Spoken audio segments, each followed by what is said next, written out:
Grabe, kakatapos ko lang panoorin yung movie ni Aga Mulak, Nadine Lustre at Vilma Santos, yung Uninvited. Kung hindi nyo pa siya napapanood, panoorin nyo na. Pinresent yung movie na to sa POV ni Vilma Santos. Ito yung movie na hindi ka maiinip sa character development ng bawat isang artista.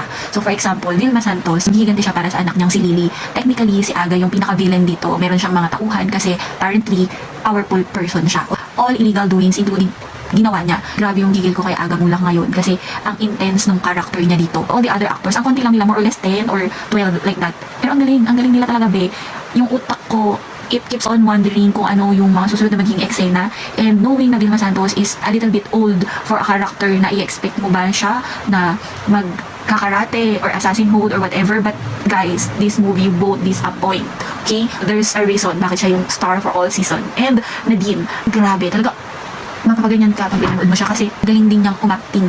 Kuha din niya yung buisit ko nung una, pero nung bandang dulo siya yung greatest plot twist ng movie na to. But nonetheless, yung grip ko kay Aga Mulak andun dahil iba yung pinakita niya versus dun sa last movie kung saan napanood ko siya as also a villain, yung Nook together with Alice Dixon. So I highly recommend watching Uninvited. Kung wala kang ginagawa ngayong weekend, panoorin mo na. More or less nasa 1 hour plus lang to and hindi ka maboboard. Super galing, as in, panoorin mo. Tell me what you think. Okay?